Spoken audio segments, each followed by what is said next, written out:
인생을 반백년 넘게 살았다면 삶의 태도가 바뀌어야 합니다. 인생 2막을 넘어서며 다른 삶을 살아야 하니까요. 나도 모르게 외로움을 느낄 때 많은 분들은 불행하다고 생각합니다. 외로움과 불안으로 인해 소중한 시간을 안타깝게 보내기도 합니다. 하지만 대다수의 사람들은 외로움을 느낍니다. 주변에 행복해 보이는 사람들도 속을 들여다보면 모두 외로움을 느끼죠.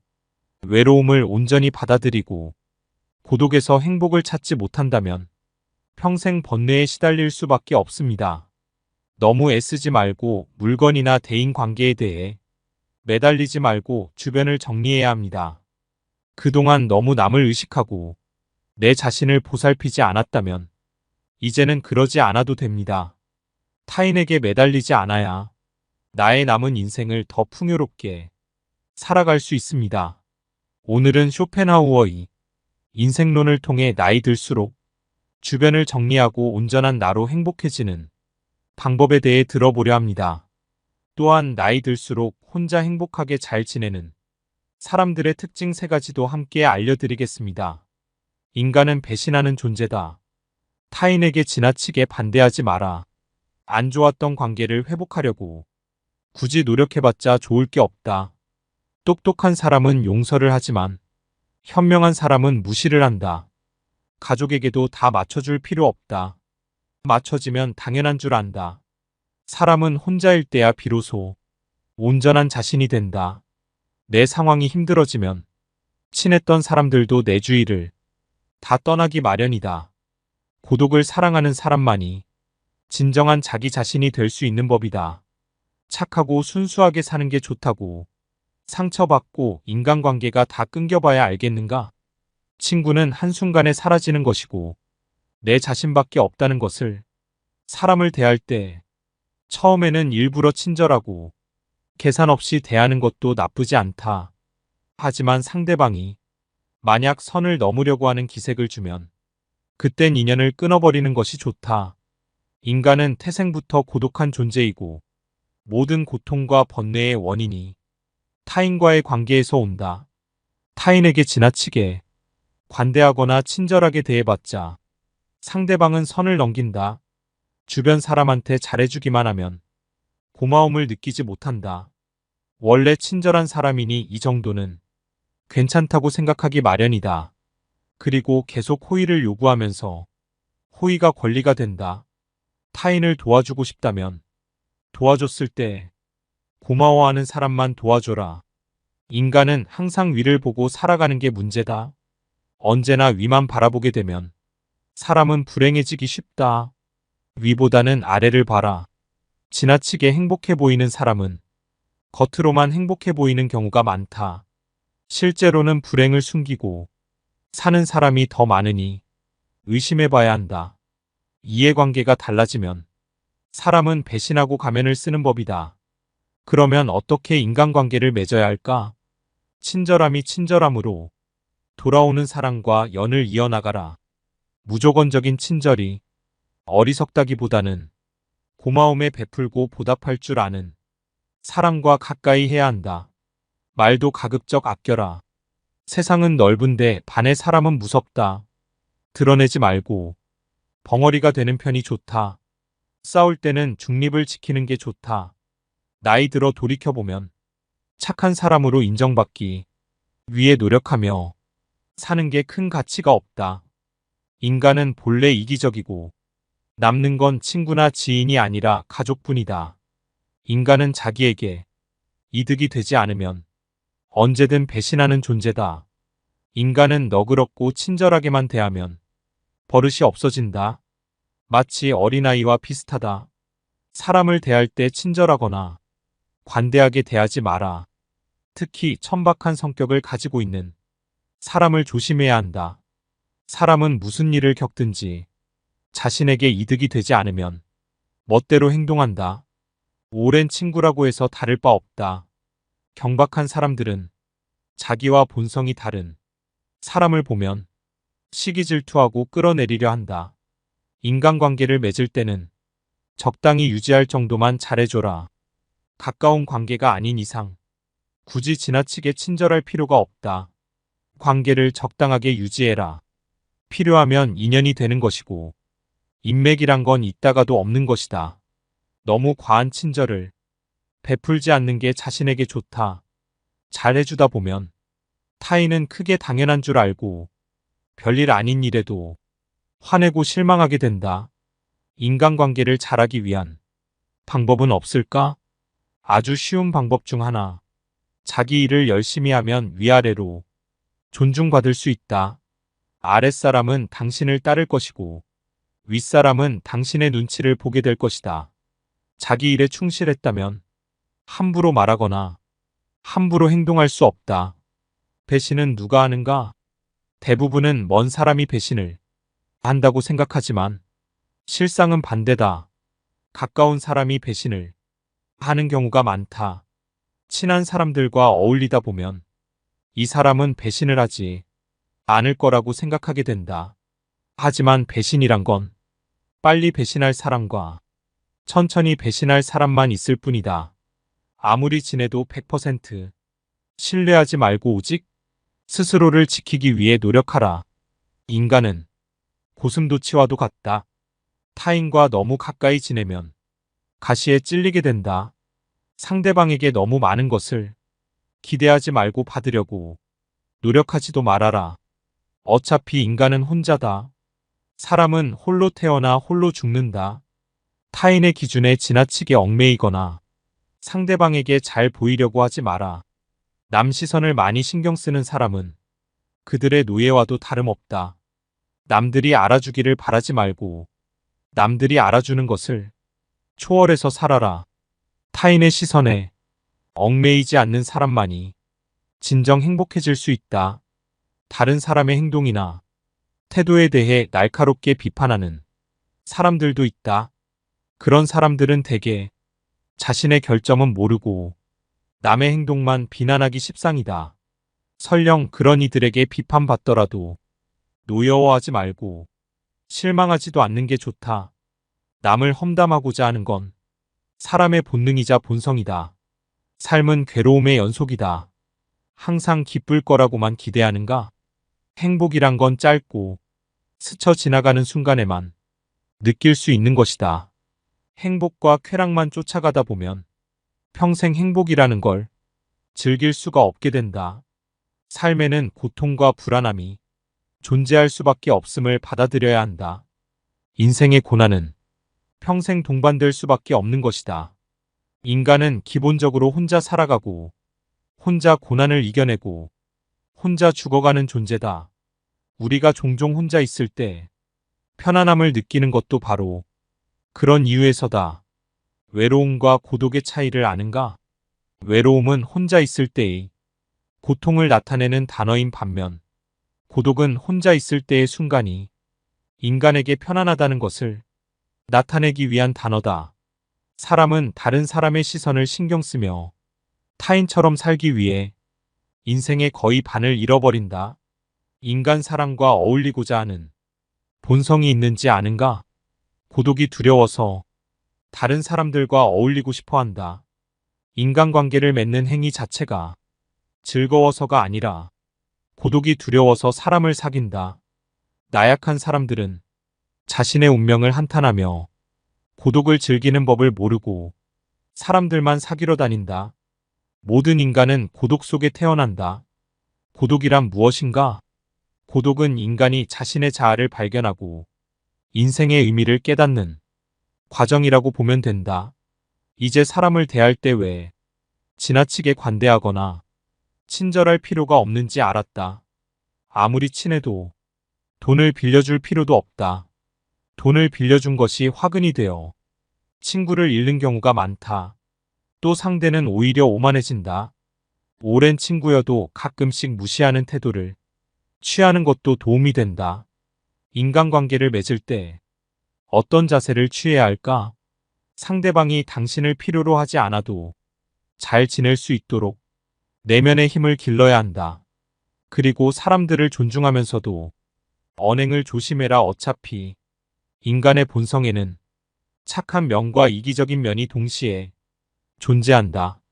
그리고 사람들은 상황이 어려워지면 떠나기 마련이다. 아무리 가까운 사이라도 항상 주변 사람들이 떠날 수 있다는 것을 염두에 두어라. 또 친한 이들을 경계해라. 친한 이들에게 속거나 당하는 경우가 대부분이기 때문이다. 타인의 좋은 면만 보고 신뢰하는 것은 좋지 않다. 타인에 대한 기대치를 낮춰라. 인간은 본래 이기적이기에 타인에 대한 존중심과 배려심을 낮춘다. 외로움을 받아들이고 타인에게 의존하지 마라. 이렇게 힘든 시기를 견뎌내는 것은 어려운 일이다 하지만 이러한 시기를 통해 우리는 더욱 성장하고 더욱 강인해질 수 있다. 강인함을 길러나가면서 우리는 더욱 자신감을 가지게 되고 어려운 상황에서도 극복할 수 있는 힘을 키우게 된다. 외로움과 공허함을 채울 수 있는 방법은 많다. 가족, 친구, 취미 등 다양한 것들이 있을 것이다. 인생에서 가장 소중한 것은 무엇인가? 이러한 질문에 답을 생각해보며 당신의 인생에 대한 명확한 목표를 설정해보는 것도 좋은 방법이 될 수 있다. 이를 통해 우리는 고통과 외로움을 극복할 수 있는 더 나은 방법들을 찾아낼 수 있게 된다. 강한 사람이란 고독과 외로움을 견뎌내는 사람이다. 그러나 우리는 단지 고독과 외로움을 견뎌내는 것만으로는 충분하지 않다.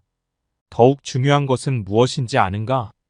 우리는 고통과 고독이 의미를 알고 이를 극복하기 위해 노력하는 사람 되어야 한다. 이를 통해 우리는 더욱 강인하고 더욱 자신감을 가지게 되며 어려운 상황에서도 우리의 인내력과 근성을 발휘할 수 있게 된다. 인생이란 하나의 실험실과도 같다. 실험실에서 화학 연구가 이루어지듯 인간은 삶이라는 실험실에서 경험을 통해 배우고 성장한다. 언제나 나에게 없는 것만을 생각하고 이를 갈망하는 것은 인간의 본성 중 하나다. 그러나 이러한 태도가 인생을 더욱 비참하게 만든다. 인생을 즐기기 위해서는 현재의 삶을 즐기는 것이 무엇보다 중요하다. 미래에 대한 불확실성은 인간이 직면하는 가장 어려운 문제 중 하나이다. 인간이 가장 무서워하고 두려워하는 것이 한치 앞을 볼 수 없는 불확실성이기 때문이다. 고독과 외로움이라는 문제를 극복하기 위해서는 끊임없이 노력해라. 인간은 불행한 존재가 아니라 도전하는 존재다. 그리고 이러한 도전이 인간의 삶을 더욱 풍요롭게 만든다. 끊임없이 발전하고 도전하는 삶을 살아가야 한다. 절교한 친구와는 화해하지 않는 것이 좋다는 로마의 격언이 있다. 이는 인간의 성격과 개성이 태어날 때부터 결정되기 때문이다. 갖고 태어난 성격은 죽을 때까지 지니게 되며 내재적인 본능에 따라 행동을 하게 된다. 그러므로 한번 절교한 친구와 화해하게 된다면 같은 상황에서 같은 행동을 되풀이하게 될 가능성이 높다. 이를 방지하기 위해서는 배신자라고 비난하거나 그때는 그럴 줄 몰랐다고 말하는 것보다는 화해하지 않는 것이 옳다. 고독을 사랑하는 습관을 가져야 한다. 다른 사람들과 다르게 뛰어난 개성을 지닌 사람들은 그러한 성향 때문에 본질적으로 고독에 빠지기 쉽다. 그러나 그들이 가진 이러한 성향은 타고난 것이다. 나이가 들면서 오히려 그것이 자유롭고 편안한 기분을 갖게 된다. 이러한 고독의 습관을 더하여 자기 자신을 친구로 생각하는 습관까지 가진다면 그것이 제2의 천성이 되기도 한다. 더불어 고독한 시간을 보내는 것은 창의력을 높이는 데 도움이 된다. 더 많은 시간을 혼자 보내면서 내면의 생각과 감정을 탐구하고 자신만의 독특한 아이디어를 발견할 수 있다. 고독은 자신의 생각을 깊이 있게 탐구할 수 있는 시간과 공간을 제공한다. 이러한 많은 고독한 시간을 가진다면 더 많은 창의적인 아이디어와 해결책을 발견할 수 있을 것이다. 또한 고독한 시간을 보내면서 자신의 감정을 더 잘 이해할 수 있으며 자신을 더 잘 알 수 있다. 따라서 고독을 사랑하는 습관을 가져야 한다. 더 많은 고독한 시간을 보내며 자신과 친구가 되어야 한다. 이러한 방식으로 고독은 자유롭고 창의적인 삶을 위한 좋은 도구가 될 수 있다. 당연히 젊은 시절에는 고독을 사랑하는 습관을 가질 수 있는 것이 쉽지 않다. 그러나 이제는 그런 마음이 아주 편안하고 간단한 것들이 될 수 있다는 것을 알아야 한다. 고독이라는 마음은 자연스럽게 되는 것이다. 사실 자기 자신 속에 많은 것을 가진 사람은 타인에게 기대지 않는다. 내면의 자아가 텅 빈 사람일수록 외모에서 끊임없는 자기를 찾으려 한다. 그러나 자신의 내면이 풍부하다면 자신의 인생의 주인이 되어 자신의 내면에서도 즐거움과 행복을 찾을 수 있다. 이를 통해 자기 자신을 이해하고 자신의 감정을 인식하고 자신의 생각을 이해할 수 있다. 그리고 외부 세계와 상호작용할 때 더욱 성공적이고 만족하는 인생을 살아갈 수 있다. 우리는 종종 인생에 대해 불평하지만 이것이 인생의 최고의 기회와 선물이 될 수도 있다. 인생을 살아가는 재미와 의미를 발견할 수 있다. 사람을 많이 만날수록 친구가 많을수록 불행해질 수 있는 환경이 주위에 생기게 되는 것은 인간의 본성에 비추어 봤을 때 당연한 일이다. 혼자 지낸다고 해서 당신을 문제 있는 사람이라고 여기지 않는다. 혼자 행복하게 잘 지내는 사람들의 세 가지 특징은 첫 번째, 남의 눈치 안 보고 내 인생을 살아가야 한다. 나이가 들수록 시간이 여유로워지기 때문에 못했던 것들을 하다 보면 외로울 틈이 없다. 무언가를 배우면서 거기서 다양한 사람들과 얘기를 나눌 수도 있고 남은 인생을 설렘으로 살 수 있게 된다. 두 번째, 혼자만의 시간을 즐길 줄 알며 고독을 즐기는 사람들이 인생을 행복하게 살 수 있다. 이러다 보면 자존감도 높아지고 끌려다니는 인생이 아닌 주체적인 인생을 살아나갈 수 있다. 세 번째, 혼자인 것에 감사해야 한다. 우린 혼자여서 외로운 것이 아니라 홀로 서지 못해서 외로운 것이다. 아침에 일어나 따스한 햇살을 느낄 수 있음에 감사하고 물 한 컵 스스로 마실 수 있음에 감사하며 하루 일과를 내 스스로가 주체적으로 움직일 수 있음에 감사해야 한다. 오늘은 쇼펜하우어의 명언과 걸맞는 혼자 잘 행복하게 잘 지내는 사람들의 세 가지 특징에 대해 알아봤어요. 세상의 유일한 내 편인 내가 나를 사랑해주고 아껴주세요. 영상 끝까지 함께하신 모든 분들 건강과 행복이 늘 함께하시길 기원합니다. 감사합니다. 제일 중요한 건 뭐냐면 행복해야 돼. 여러분들 어떻게 좀 행복하세요? 지금? 많이 행복하세요? 네, 맞아요.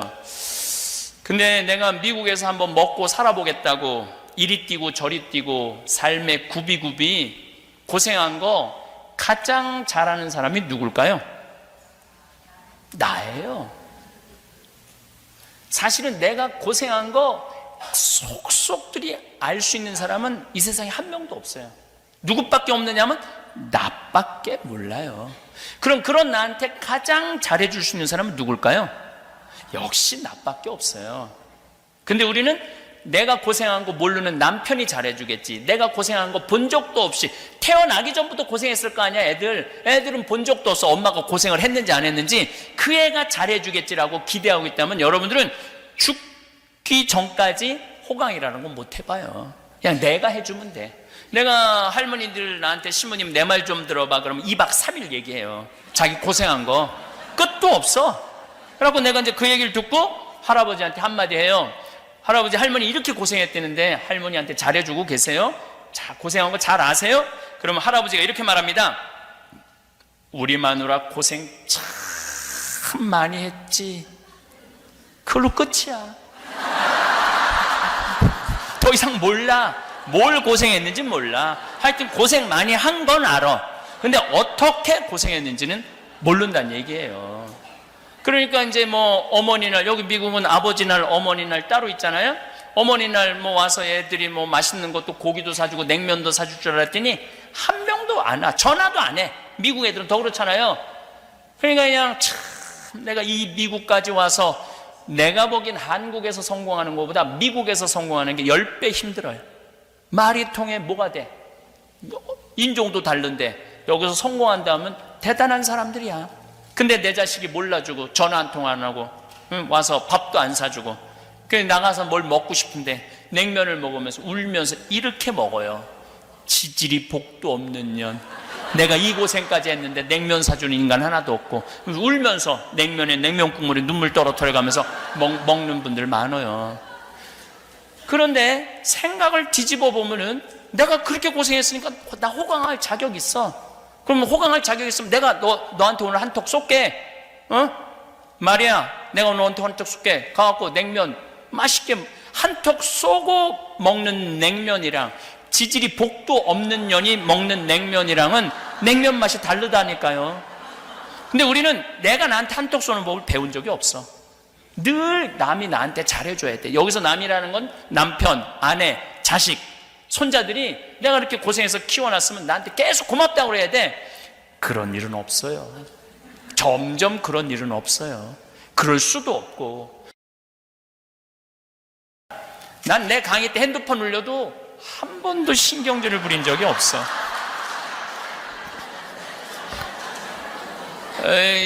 내가 왜 신경질을 안 부리느냐면 내가 30대 때 내가 강의 때 핸드폰 울리면 딱 멈추고 뭐라고 그랬어요. 또 강의 때뿐만 아니라 미사 때 거룩한데 핸드폰 울리면 내려놓고 이 거룩한 기도 시간에 남들 분심 들게 한다고 혼 많이 냈어요.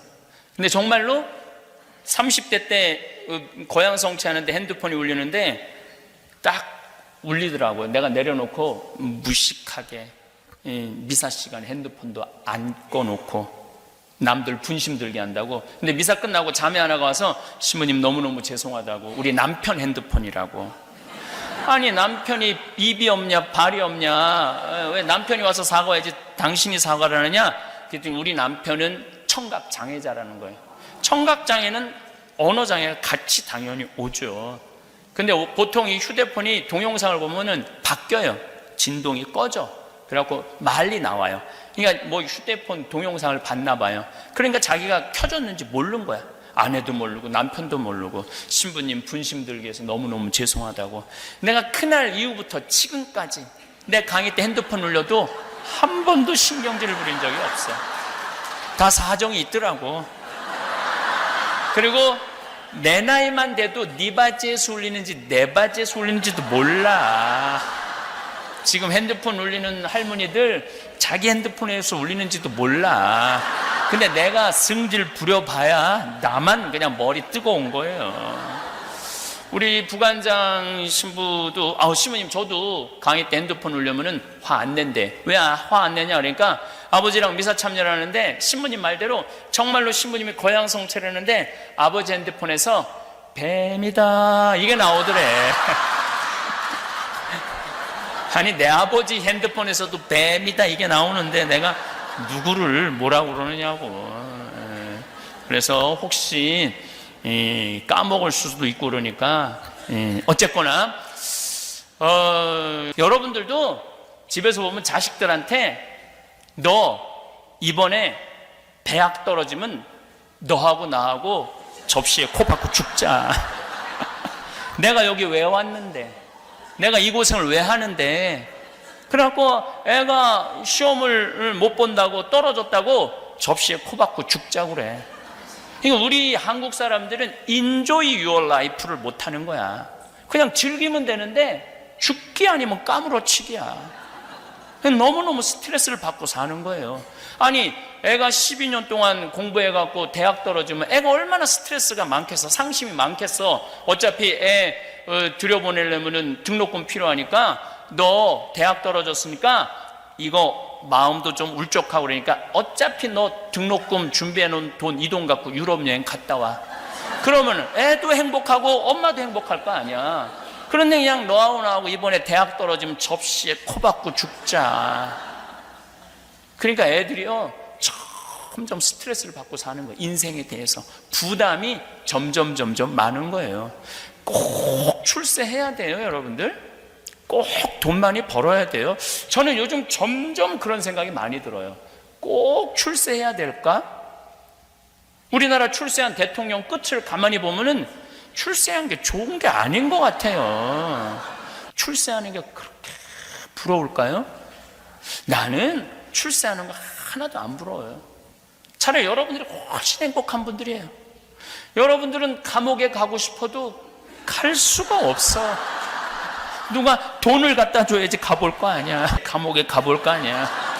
돈 주는 사람도 없고. 마음의 평화는 여러분들이 훨씬 많을 거예요. 가장 잔인한 부모가 어떤 부모냐면은 자식 판검사 만드는 부모들이에요. 가장 잔인한 부모들은 판검사 되려면은요, 해가 뜨는지 달이 뜨는지 모르고 살아야 돼요. 중고등학교 시절 이 학원 저 학원 밤 11시 12시 새벽 1시 2시 사법고시 하려고 그러면은 정말로 상상을 초월할 만큼 공부 많이 해야 돼요. 그래갖고 사법연수원에 1000명 뽑아요. 보통 1년에 1000명 뽑으면 그 중에 판검사는 200명 밖에 안 돼요. 조금 할 때는 150명, 나머지 700명 800명은 다 변호사예요. 또 지금 변호사들도 반 이상이 월급 300만 원 이상도 못 번대요. 지금 죽어라고 돈 벌고 죽어라고 공부해봐야 그렇게 좋은 게 아니야. 그럼 정말로 판검사 딱 임용되면은 창창한 미래가 보장이 돼 있느냐? 아닙니다. 만나는 사람이 누구냐 하면은 살인범, 강간범, 도둑놈, 사기꾼, 맨 이런 사람만 만나는 거예요. 그래갖고 이제 일 끝나고도 이 사람 생각하는 게 뭐냐? 저놈이 과연 죽였을까? 안 죽였을까? 저놈이 사기를 쳤을까? 안 쳤을까?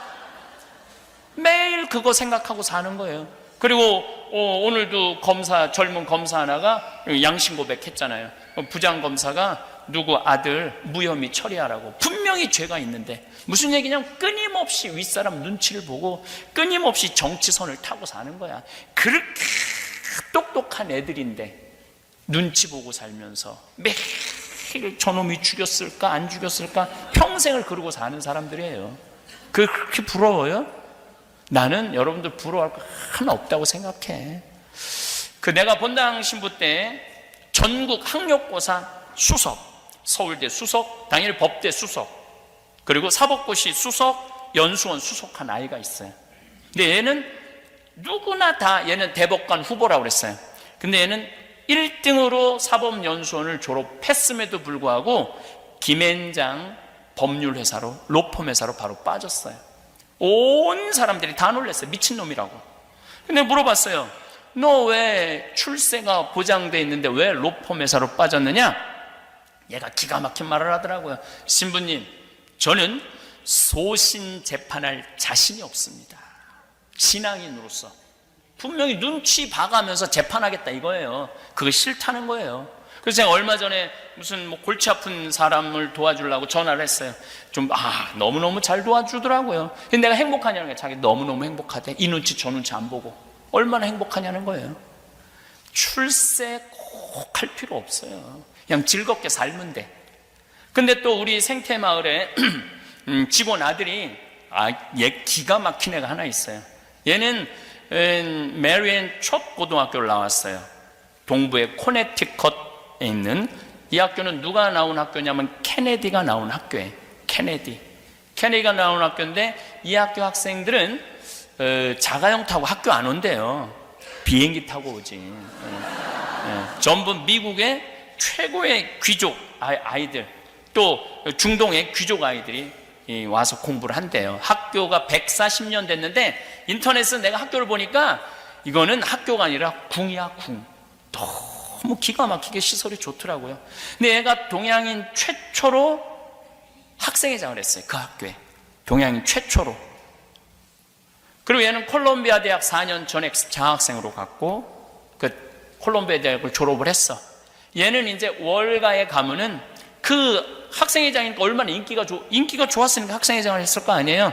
걔네들 조금만 은행에 취직을 해갖고 좀 자금 유치하면은 얘는 돈방석에 앉는 애야. 그리고 그 누나가 너는 이제 월가에 가면은 너는 이제 돈방석에 앉는다 그랬는데 얘가 딱 한국에 와서 우리 평창에 와서 아버지하고 저한테 그러는 거예요. 우리 직원이 그 아버지니까 아버지, 신부님, 저 연극하고 싶어요.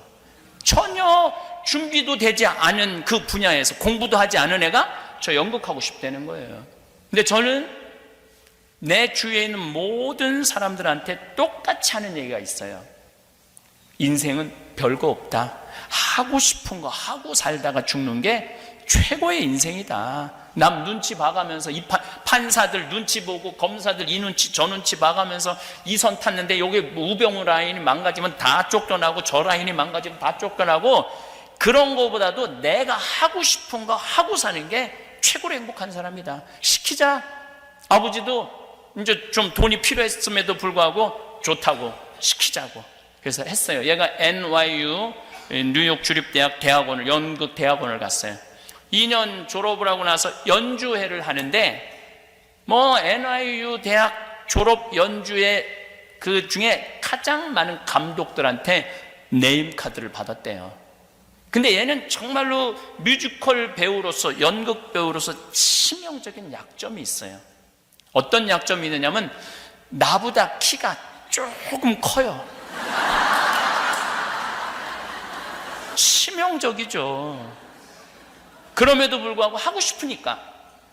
그런데 얘가 뭐 오디션에 됐느냐 하면은 이번에 시카고, 작년 아마 11월 달부터 이번 한 4월 달까지 시카고에서 조지 해밀턴이라는 뮤지컬을 했어요. 여기서 6개월 연속 1800석 전성 매진.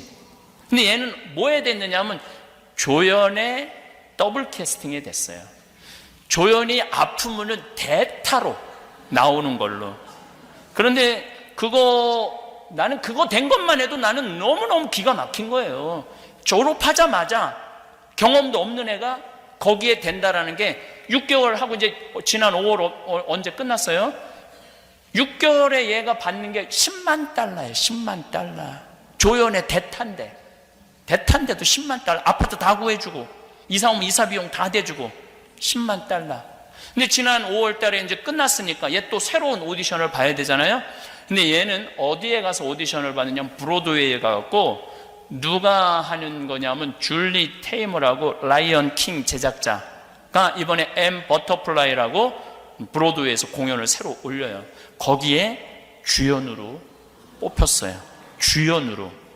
기가 막히지 않아요? 한국인 최초로 10월 27일 날 아마 첫 공연을 한다고 그래. 근데 너무너무 재미난 거는 시카고에서 이 해밀턴 마지막 연극 때 이쪽 제작자가 얘가 줄리 테이머한테 선택을 받은 거 아니에요.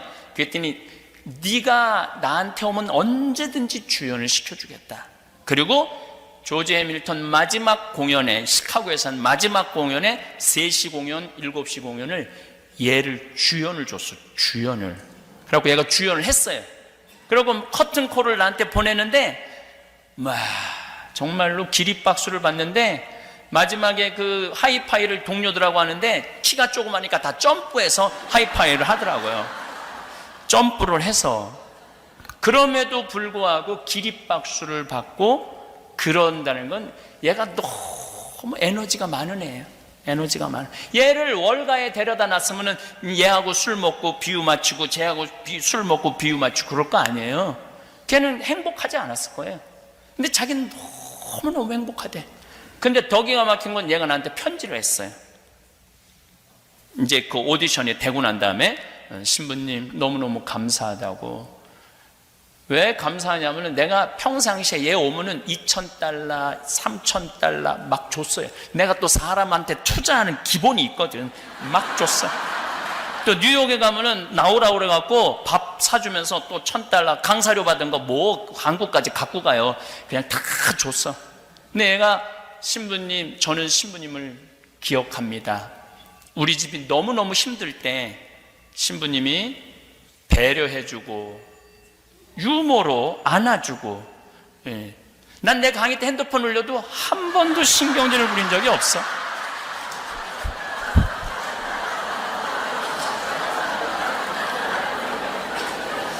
보살펴 주셔서 신부님이 우리 집안을 보듬어 안아, 그렇게 표현은 안 했었지만 얘는 미국에서 태어나니까 한국말을 잘 못하죠. 근데 한국말로 썼어요. 예. 그래서 그 말을 썼어요. 만약에 신부님 없었으면 우리 집은 엎어졌을 거라고. 그건 어디서 배웠는지 엎어졌을 거라고. 예. 너무너무 감사하다고. 자기 미션은 내가 내일 저 휴대폰에 관련된 강의도 할 거예요. 내일 한번 들어보세요. 휴대폰에 관련된 남의 얘기가 아니에요. 그러면서 자기는 엄마 아빠 용돈 주는 미션. 걔네들, 얘는 미국인데도 엄마 아빠 용돈 많이 주겠다는 거예요. 그리고 또 하나의 미션은 생태마을에 신부님한테 돈 많이 갖다 주는 게 자기 미션이래. 그건 영어로 썼더라고요. I remember that. 딱 이렇게 써놨더라고요. 영어로. 내 기억하고 있다고. 저는 저한테 돈 안 갖다 줘도 돼요. 그냥 그 아이가 그렇게 행복하게 사는 모습을 보면서 아, 인생은 별게 아니구나. 그냥 자기가 하고 싶은 거 하는 게 인생이구나. 만약에 저는 걔가 성공하지 않았다도 행복하다고 그러면 그럼 그걸로 오케이예요. 굳이 성공까지 갈 필요도 없어요. 그냥 자기가 좋아하는 거 하면서 살면 되니까. 저는 제가 신학교 때 중고등학교 때 어머니 아버지가 성당을 안 다녔어요.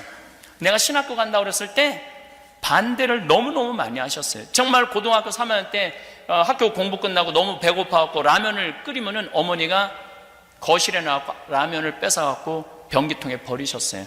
너는 라면 먹을 자격 없다고. 신학교 우리 어머니 뭐 옛날엔 다 그랬죠. 서울대 법대 가라고. 실력도 안 되는데 참 부모들은 참 답답해. 자식이 실력이 뭔지도 모르고 무조건 서울대 법대 가라고.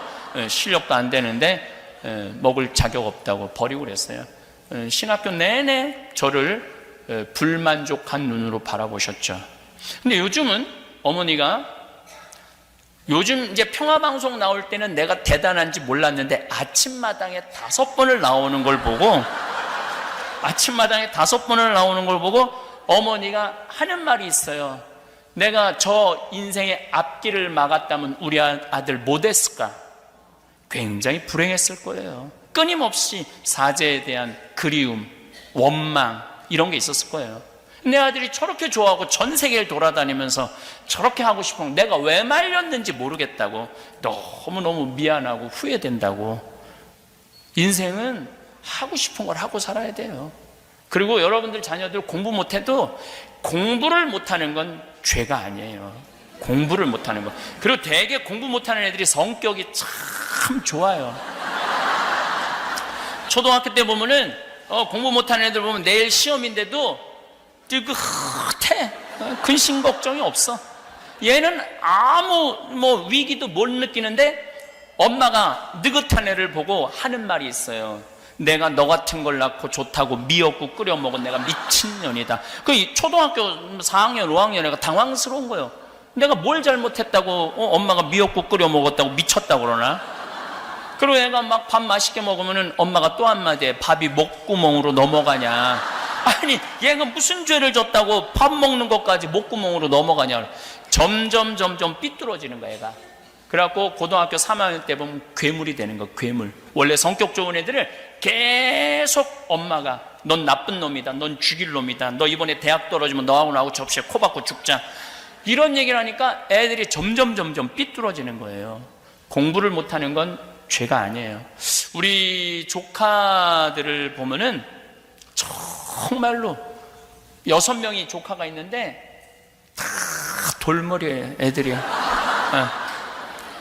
우리 조카 6명 중에 내가 그렇게 저지방 대학을 저지하겠다고 저지방 우유를 그렇게 먹였는데도 6명 다 저지방 대학에 나왔어요. 한 명도 빠지지 않고 다 저지방 대학 나왔어요.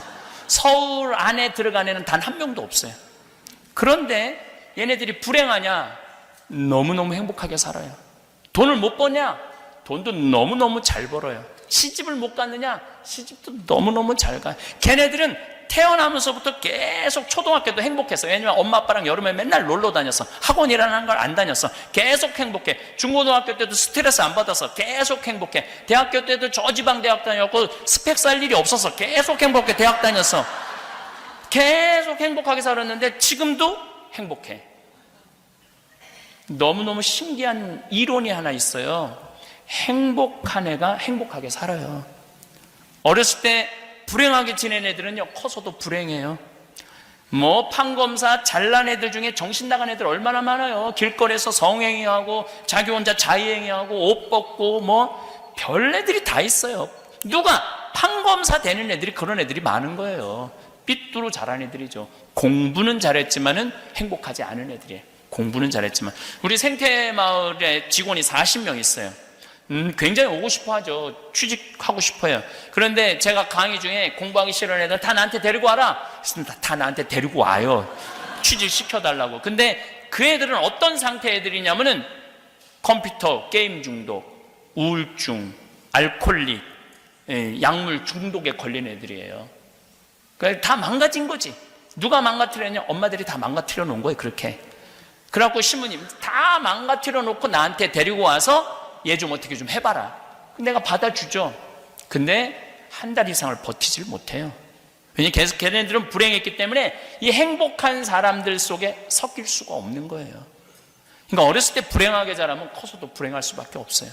우리 누나 아들이 첫째 조카인데 얘도 저 지방대학 나왔어요. 근데 얘는 결혼도 너무너무 잘했고 애들한테도 너무너무 잘하고, 그리고 놀라운 거는 연봉 1억이 넘어요. 돈을 1억 이상 벌어요. 애가 행복하니까 뭘 해도 잘 돼. 행복한 애들은 뭘 해도 잘 되게 돼 있어요. 근데 우리 큰형 아들이 이번에 대학을 우리 조카들은 특징이 있어요. 단 한 명도 직장 생활하는 애들이 없어요. 왜냐하면 원서를 넣을 수가 없어. 원서를 넣을 수가 없어. 내가 뭐 웃기자고 하는 얘기가 아니에요.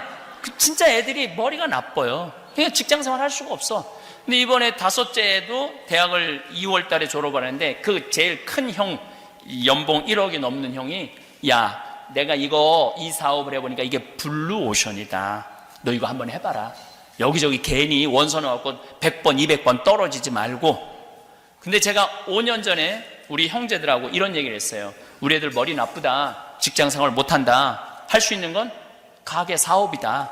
그러려면 애들 자본이 필요한데 느닷없이 해달라고 그러면 부모 힘들 거 아니냐. 걔를 모으자. 그래서 우리가 4형제가 한 달에 400만 원씩 모았어요. 1년이면 5천만 원, 5년 모았으니까 2억 5천. 그러니까 애들이 가게 한다고 그러면 다 대주는 거예요. 니네들 은행 가지 말아라. 우리 사랑의 황씨 통장이, 이름이 사랑의 황씨 통장이야. 그 통장 이름이 거기서 다 대주는 거야. 근데 이번에 다섯째도 다 조사를 해갖고 나한테 딱 리포트를 했더라고요. 보니까 괜찮아. 들어가는 돈이 얼마냐? 7,800이래. 오케이, 대줄게. 돈이 있으니까 딱 대줬어요. 근데 첫 달에 걔가 벌은 돈이 650만 원이래. 근데 내가 7월 달에 나오는데 6월 달에 얼마를 벌었는데 1,250만 원을 벌었대. 1,250만 원. 얘는 어렸을 때부터 계속 놀았어. 걔가 유일하게 부모한테, 할머니한테 맞은 거는 미사 빠진 거. 우리는 미사 빠지면 용서를 안 해요. 할머니가 2단 옆차기를 날려요. 그래서 애들이 우리 할머니 태권도 했어? 막 그래요. 미사 빠진 거. 그거 얘는 공부 못하는 건 절대 뭐라고 안 그래. 얘는 어렸을 때부터 쭉 행복하게 지내고, 중고등학교 때도 공부 스트레스 안 받고 행복하게 지내고, 대학교도 행복하게 지내고, 돈도 행복하게 버는 거야. 그래, 삼촌, 나 이거 너무너무 잘한 것 같아. 왜? 우리 친구들 지금 계속 제대로 그 대학에 나와갖고 뭐 한 명인가 2명 취직했대. 40명이 한 과인데. 근데 나는 벌써 사장 아니야. 그리고 얼마나 많이 벌어. 그러니까 어렸을 때 공부 쭉 죽어라 해갖고 SK 삼성 들어가 봐야 연봉 5천도 안 돼요. 근데 얘는 연봉 1억이 거의 될 거라는 거야. 그러니까 누가 더 행복한 거야? 난 얘가 훨씬 행복하다고 생각해. 여기에는 심성이 정말로 바르게 자라는 조건이 있어. 그랬더니 한국에서는 할머니가, 내 강의를 쭉 듣더니 할머니가 그 아이템이 뭐예요? 이런 할머니가 있더라고요. 아이템이 중요한 게 아니라 행복한 애가 해야지 돈을 버는 거예요. 불행한 애가 하면은 언젠간 망가지게 돼 있어요. 제일 중요한 건 뭐냐면 행복해야 돼. 여러분들 어떻게 좀 행복하세요? 지금? 많이 행복하세요? 네, 맞아요. 근데 내가 미국에서 한번 먹고 살아보겠다고 이리 뛰고 저리 뛰고 삶의 구비구비 고생한 거 가장 잘하는 사람이 누굴까요? 나예요. 사실은 내가 고생한 거 속속들이 알 수 있는 사람은 이 세상에 한 명도 없어요. 누구밖에 없느냐면 나밖에 몰라요. 그럼 그런 나한테 가장 잘해줄 수 있는 사람은 누굴까요? 역시 나밖에 없어요. 근데 우리는 내가 고생한 거 모르는 남편이 잘해주겠지, 내가 고생한 거 본 적도 없이 태어나기 전부터 고생했을 거 아니야. 애들은 본 적도 없어. 엄마가 고생을 했는지 안 했는지. 그 애가 잘해주겠지라고 기대하고 있다면 여러분들은 죽기 전까지 호강이라는 건 못 해봐요. 그냥 내가 해주면 돼. 내가 할머니들 나한테 시모님 내 말 좀 들어봐 그러면 2박 3일 얘기해요. 자기 고생한 거 끝도 없어. 그래갖고 내가 이제 그 얘기를 듣고 할아버지한테 한마디 해요. 할아버지, 할머니 이렇게 고생했다는데 할머니한테 잘해주고 계세요? 자, 고생한 거 잘 아세요? 그러면 할아버지가 이렇게 말합니다. 우리 마누라 고생 참 많이 했지. 그걸로 끝이야. 더 이상 몰라. 뭘 고생했는지 몰라. 하여튼 고생 많이 한 건 알아. 근데 어떻게 고생했는지는 모른다는 얘기예요. 그러니까 이제 뭐 어머니날, 여기 미국은 아버지날 어머니날 따로 있잖아요. 어머니날 뭐 와서 애들이 뭐 맛있는 것도 고기도 사주고 냉면도 사줄 줄 알았더니 한 명도 안 와. 전화도 안 해. 미국 애들은 더 그렇잖아요.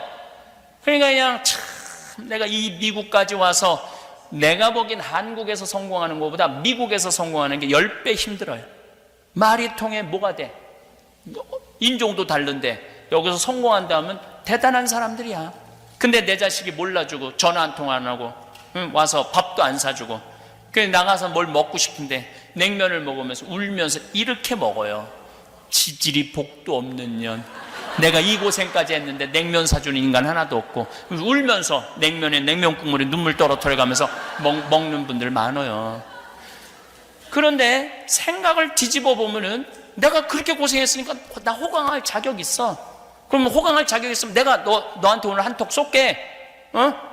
마리아, 내가 너한테 한턱 쏠게. 가갖고 냉면 맛있게 한턱 쏘고 먹는 냉면이랑 지질이 복도 없는 년이 먹는 냉면이랑은 냉면 맛이 다르다니까요. 근데 우리는 내가 나한테 한턱 쏘는 법을 배운 적이 없어. 늘 남이 나한테 잘해줘야 돼. 여기서 남이라는 건 남편, 아내, 자식, 손자들이 내가 그렇게 고생해서 키워놨으면 나한테 계속 고맙다고 그래야 돼. 그런 일은 없어요. 점점 그런 일은 없어요. 그럴 수도 없고. 제가 23년 전에 평택 비전동에 본당 신부로 발령을 받아갔어요. 31년 전 얘기예요. 21년 전 얘기예요. 근데 31살에 본당 신부로 발령을 받아갔는데 신자가 3,500명이야. 내가 얼마나 열심히 살았느냐 하면 3,500명 세례명을 다 외웠어요.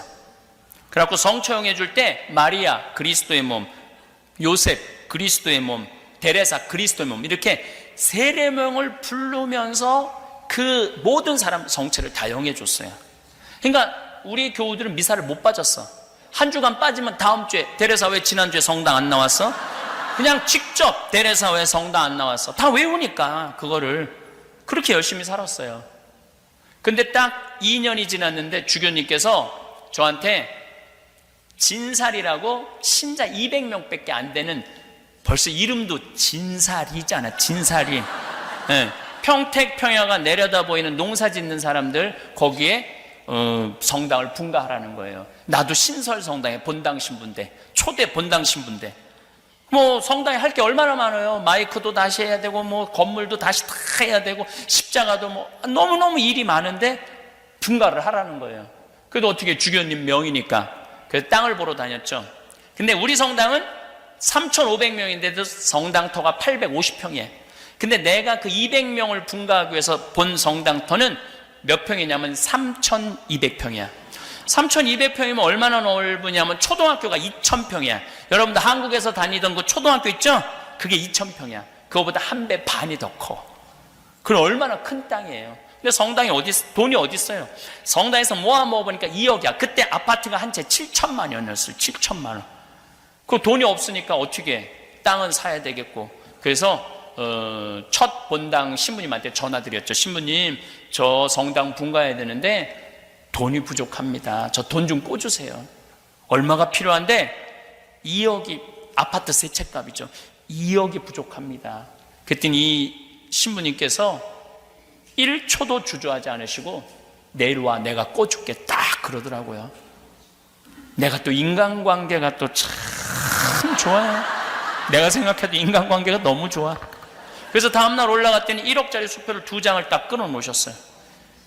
집 세 채 값을 안주머니에 넣고 운전하고 1시간 반을 내려오는데 차 안에서도 두리번거렸어요. 이 돈 훔쳐가는 놈 없나. 차 안에서 아마 그런 기분 난 지금 그때 그 가슴 뛰는 게 아직도 기억에 나요. 그렇게 가슴이 설레고 무섭고 내가 막 벌벌벌벌 떨면서 땅 계약을 했어요. 땅 계약을 해놓고 회장님들한테 발표를 했죠. 땅을 샀다.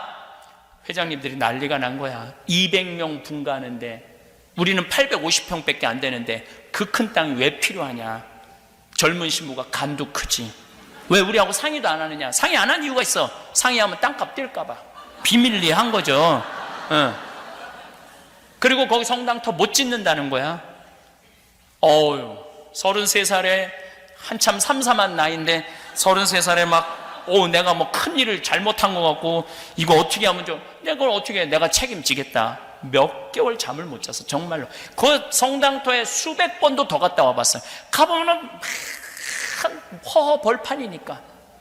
그러니까 여기 허가가 안 날 수도 있겠다 이런 생각 들고 다시 한번 가보면 또 허가 날 것 같기도 하고. 그리고 이제 후임자 신부가 왔는데 1년 후배 신부가 온 거예요. 200명 갖고 무슨 성당을 줘. 10억이 들어간다는데. 근데 내가 너 7억 해줄게. 네가 3억만 모아. 그 IMF 때 내가 7억을 해줬어요. 그리고 난 떠났죠. 떠났는데 이제 20년의 세월이 흘렀잖아요. 그런데 거기 아파트가 다 들어와갖고 신자가 2,000명이 넘는데. 그리고 주차장이 넓으니까 여기도 뭐 주차장 어마어마하게 넓더라고요. 근데 한국은 여기는 다 한 명이 타고 한국은 4-5명이 타고 오잖아요. 주차장 걱정이 없다는 거야. 그러니까 밭이 넓으니 땅이 넓으니까 뒤에 뭐 배추 심어갖고 김장 해먹고 또 그냥 이제 나무가 우거져갖고 여름에는 바깥에다 커피숍 셔놓고 럭셔리 커피도 먹고 아파트 사람들이 성당 사람이 즐기는 게 아니라 아파트 사람들이 저녁에 애들 유모차 끌고 와서 즐긴다는 거. 그래서 아주 그쪽 교우들의 그 만족도는 아마 여기 정화상 바오로 성당 만족도하고 거의 비슷할 거야. 너무너무 행복한 거야. 그런데 그렇게 내가 마음고생해서 땅 사고 분가한 거 아무도 몰라. 누구만 알아? 나만 알아. 나만 아는 거예요. 여기 계신 여러분들 이민 와갖고 정말 뭐 어떤 분은 막 40달러 갖고 온 분도 있고 100달러 갖고 온 분도 있고 정말로 하루하루 그렇게 한 거 자식들이 알 것 같아요? 몰라요. 몰라. 또 고생한 거 얘기하면 애들이 뭐라 그래? 엄마 그만해. 한 번만 하면 100번째야. 이거 얘기해도 몰라. 얘기 안 해도 모르고. 그러니까 고생한 걸 누구만 아느냐면 나만 아는 거예요. 나만. 그러면 그런 고생한 거 나만 아는 나한테 가장 잘해줄 수 있는 사람은 누구밖에 없을까요? 나밖에 없어요. 우리는 큰 착각을 하고 사는 거예요. 내 행복은 남편이 책임져 주는 것도 아니고 자식이 책임져 주는 것도 아니에요. 내 행복은 누가 책임져 내냐면 내가 책임지는 거. 내가. 그런데 그때 4억 주고 산 땅이 지금 무슨 삼성 쇼핑몰이 들어온대요. 거기에. 그래갖고 땅값이 아파트가 다 들어와. 정말 그때 22년 전의 모습은 온데간데 없고 완전히 새로운 도시가 쓴 거야. 그때 4억 주고 산 땅이 100억 정도 가치가 됐대요. 그런데 내가 그렇게 교회 재산 100억으로 늘려준 거 아무도 몰라. 누구만 알아? 나만 알아. 나만 아는 거야. 그런 나한테 잘해줄 수 있는 사람은 누구밖에 없을까요? 나밖에 없는 거예요. 나밖에.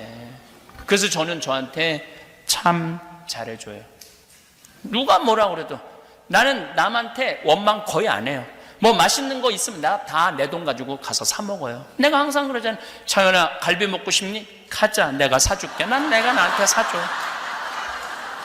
뭐 총회장이 사줄래나 부회장이 사줄래나 성무회장이 사줄래나 기다리다가는 갈비 한번 못 얻어 먹어요. 갈비 한번. 그 다음에 가끔 영덕대게 여기 랍스터 먹고 싶잖아요. 전 그냥 가요. 가서 사 먹어요.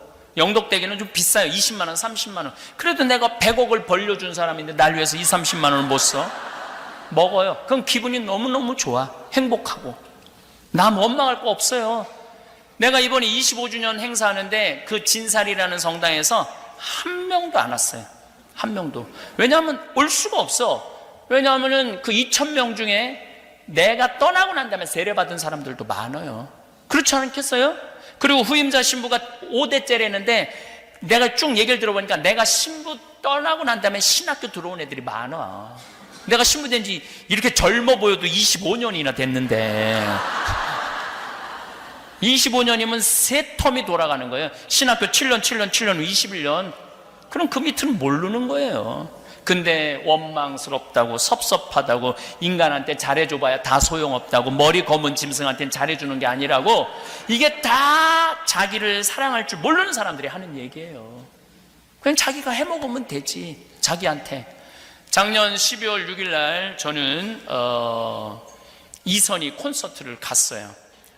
너무너무 바쁜 와중에 전 이선희 노래를 너무너무 좋아해요.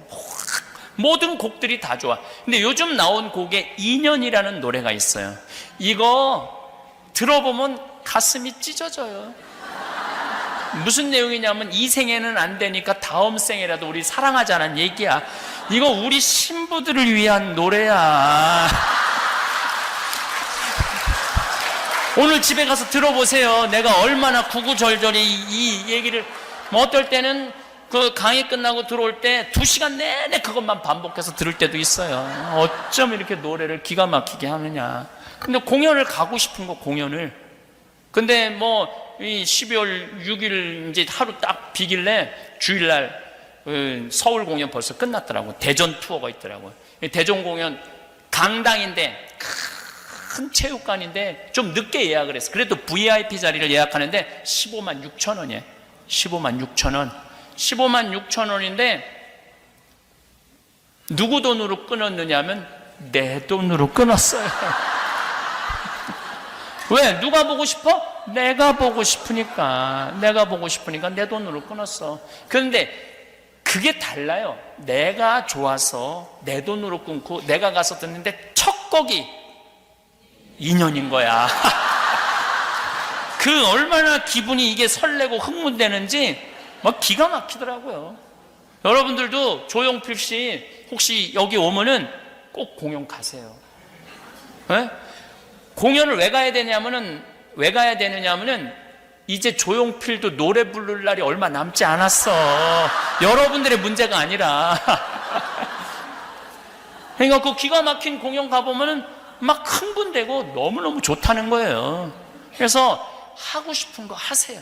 그리고 지질이 복도 없는 년이 냉면 먹지 말고 이제까지 미국에 와서 30년 동안 애쓴 멋있게 사는 나한테 한턱 쏘는 한턱 쏴서 먹는 냉면. 그래갖고 눈물찍 콧물찍 흘리지 말고 난 정말 멋있게 살아왔어. 난 정말로 이 미국에 와서 이 정도면 난 훌륭해. 나는 오늘 냉면 먹을 시카고 피자 먹을 자격 있어. 진짜 맛있더라고요. 시카고 피자. 아마 할머니들도 입맛에 그렇게 그 토마토 올려놓은 것도 정말 맛있더라고요. 그래서 사서 드세요. 그럼 애들이 엄마 너 네가 알아서 먹어. 나도 내가 알아서 먹을 테니까 네가 알아서 먹어. 네 인생 네가 알아서 살아. 내 인생 내가 알아서 살 테니까. 그래서 여러분들 이제 여러분들한테는 남은 인생 행복하고 즐겁게 사는 일만 생각하세요. 자식들 손자들 걱정하지 말고. 여러분들 여기 미국 올 때 환경이랑 지금 자식 손자들 환경이랑 비교해봐요. 어때요? 상상도 할 수 없고 비교도 할 수 없어요. 근데 뭐하러 걔네들 걱정을 하고 앉아있어. 지금 답답할 때가 많아요. 보면은. 그러니까 여러분들 건강이나 보살피세요. 근데 이 건강에 제일 권하는 게 뭐냐면 청국장 가루야.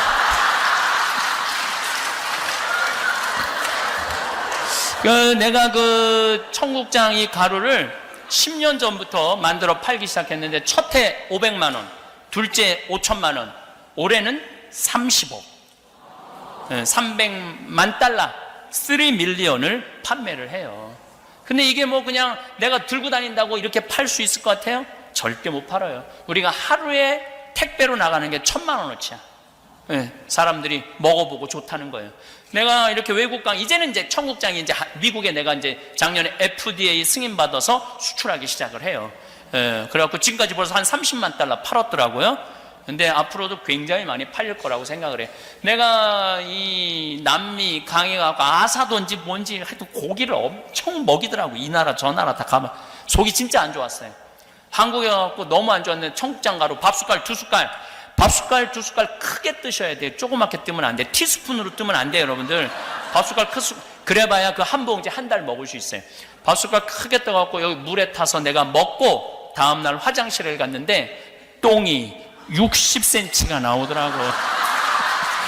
굵은 똥이 60cm가 나오더라고. 진짜 좋은 것 같아. 미국 LA에 확 붐이 일어나는 건 어떤 분이 당이 있는데 당이 잡혔대. 그래갖고 이분 저분 다 사준대. 고혈압도 마찬가지지만. 내가 이렇게 전화를 받아보면은요, 가끔 직원들이 너무 바쁘면 나도 전화를 받거든요. 생태마을에서 한 분이야. 3-4명을 꼭 물어봐요. 저 천주교신자 아닙니다. 천주교신자 아닌데 어떻게 주문했냐 그러니까 너무 또 마침 수원에 우리 정작 꽃매라고 우리 집 동네야. 제가 너무너무 아파갖고 이제 쓰레기를 버리러 나가는데 쓰레기 버리러 온 자매한테 나는 너무너무 아프다고 그랬더니 그 자매가 그러더라고. 청국장 가루 먹으라고 생태마을에서 만드는. 그래서 이끈 저끈 잡아본다고 그 청국장 가루를 사다 먹기 시작했대요. 온 집안의 약을 다 갖다 버렸대. 신부님 너무너무 감사하다고. 참, 난 우리 교우들은 복음을 전하라고 그랬더니 청국장 가루를 전하고 있어. 전하려면 복음을 전해야지. 제가 성서 강의하는데 그 학생 중에 한 명이 우리나라 고려대학교 대학병원 약학장이야. 교수죠. 당연히 약사고. 근데 나한테 하루는 찾아와서 신부님 저는 신장의 하나를 기능을 못합니다. 그리고 하나는 52%밖에 기능을 못합니다. 약사니까 아주 자기 몸에 대해서도 너무 잘 설명을 하더라고요. 제가 피곤하면 화장실에 가면 콜라 색깔이 나옵니다. 신장은 좋아지는 경우가 없습니다. 점점 5한 5살 6살쯤 되는데 점점 안 좋아지다가 마지막엔 투석을 하게 되는 경우입니다. 근데 약으로는 안 되니까 건강식품을 찾아봤대요. 근데 우리 생태마을에 청국장이 K2라는 성분이 있대. 그게 신장이 좋대요.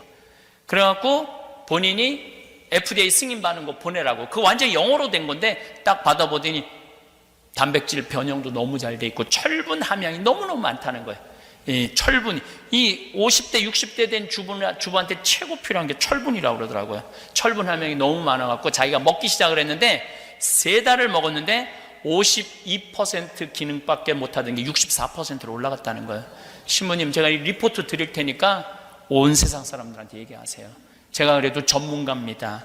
정말로 좋은 청국장 이렇게 만들어서 판매해 주셔서 너무너무 감사하다고. 내가 그 청국장 갖고 왔어요. 바깥에 나가셔서 사시면 돼요. 그런데 이 때가 기회라고 지금 500개를 보냈는데 다 팔렸대 벌써. 사고 싶어도 못 산대. 그 아까 신부님이 그러시더라고요. 주문하면은 여기는 어차피 뭐 여러 가지 방법이 있어요. 비행기로 오는 방법이 있고 배로 왔다가 기차로 오는 방법이 있고 아마 여기 스태프들이 잘 알아서 할 거라고 생각을 합니다. 그리고 여러분들 자녀들 중에 성당 안 다니는 자녀들이 있을 거예요. 그런데 여러분들 앞으로 제발 이 말만은 하지 마세요. 애들이 성당 안 나오는 건 지겨운 거야. 성당 나가는 게 재미도 없고. 근데 안 그래도 나가기 싫은데 늙은 엄마가 머리 하얗고 이마 쭈글쭈글한 할머니, 웃어도 괜찮은 엄마가 성당 나가라 할 때 어떻게 하면서 성당 나가라고 그러는지 알아요? 성당 좀 나가. 안 그래도 나가기 싫은데 늙은 엄마가 인상 쓰면서 성당 좀 나가 그러면 더 나가기 싫어요. 그러니까 오늘 이후부터 그건 선교가 아니야. 더 성당에서 밀어내는 거야. 사실은 정말 여러분들 자식들한테 선교하고 싶다면 애들이 오잖아요. 이렇게 말해야 돼요. 나는 하느님을 믿어서 너무 행복하다.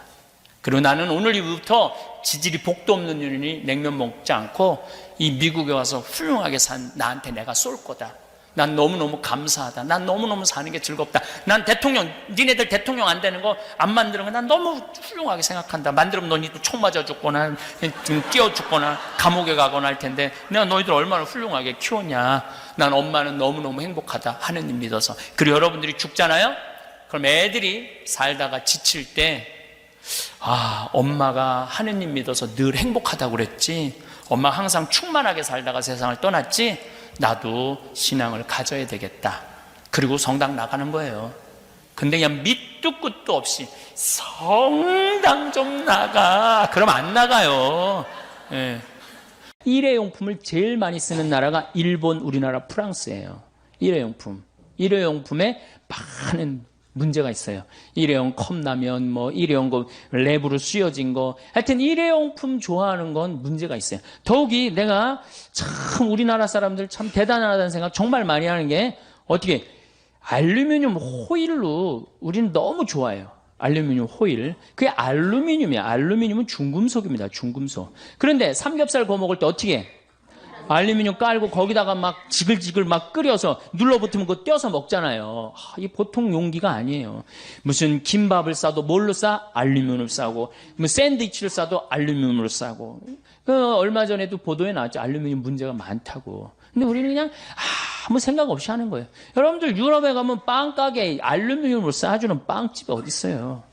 전부 다 종이로 싸주죠. 근데 우리는 이런 것도 알루미늄 다 말아갖고 무슨 알루미늄 이렇게 하면 무슨 심리가 있어서 그런지 그렇게 알루미늄 많이 써요. 하여튼 중금속에 관계된 물질은 멀리 하면 할수록 좋은 거예요.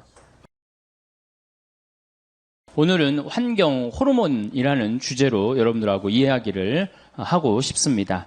사실은 지구온난화도 우리 교회하고 연관이 굉장히 많고 오존층 파괴도 우리 이 교회하고 연관이 많지만 정말로 교회하고 연관이 많은 건 이게 바로 환경 호르몬이에요. 환경 호르몬.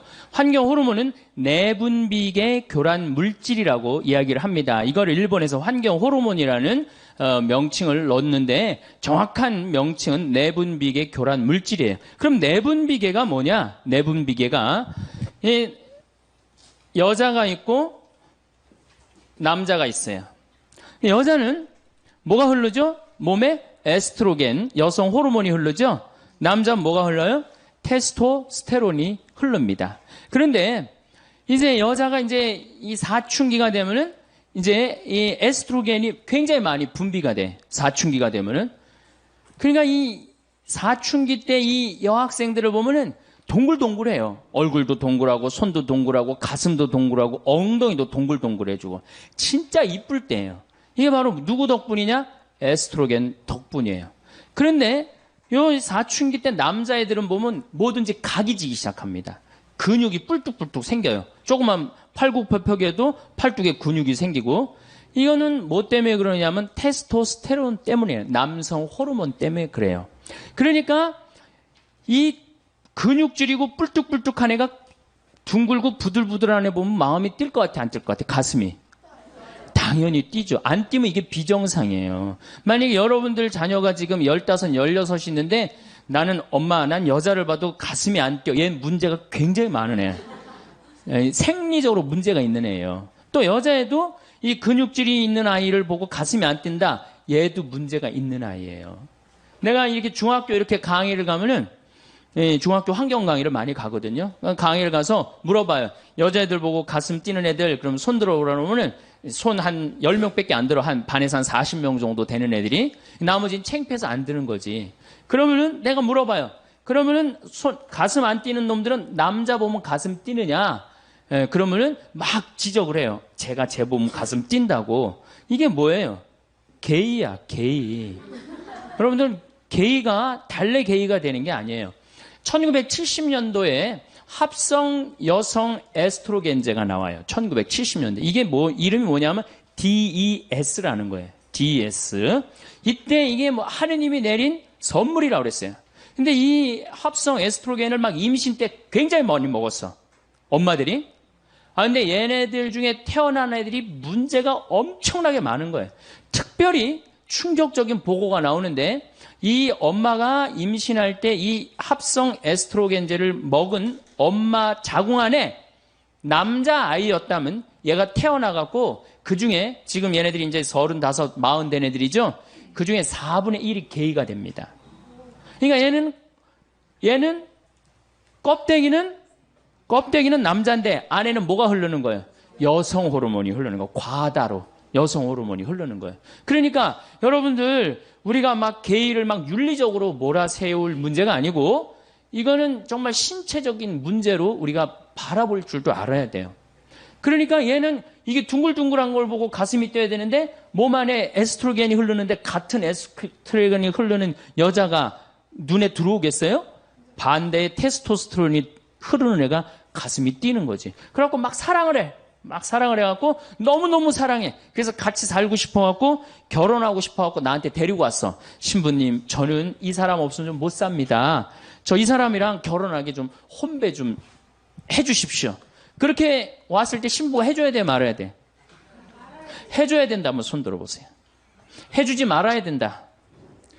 이 예수님이 제일 싫어하는 사람이 누구냐면 손 안 드는 사람들이야. 이 마르코복음 3장에 보면은 1절부터 6절에 이런 얘기가 나와요. 안식일에 손이 오그라든 사람을 펴줘야 되느냐, 펴주지 말아야 되느냐, 이렇게 예수님 물어봐요. 손 들으려고 그래. 근데 아무도 손을 안 들어요.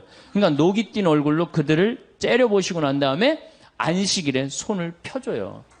이거 굉장히 중요한 거예요. 안식일에 하지 말아야 되는 건데 예수님 분명히 손 들으려고 그러거든. 펴줘야 되느냐, 펴주지 말아야 되느냐. 이 남자애가 몸 안에 에스트로겐이 흐르는 남자애가 몸 안에 테스토스테론이 흐르는 남자애를 너무너무 사랑해서 결혼하고 싶다. 나한테 결혼 주례를 해달라고 나한테 데리고 왔다. 해줘야 되느냐? 해주지 말아야 되느냐? 자, 다시 한번 손 들어보겠습니다. 결혼시켜줘야 된다. 한번 손 들어보세요.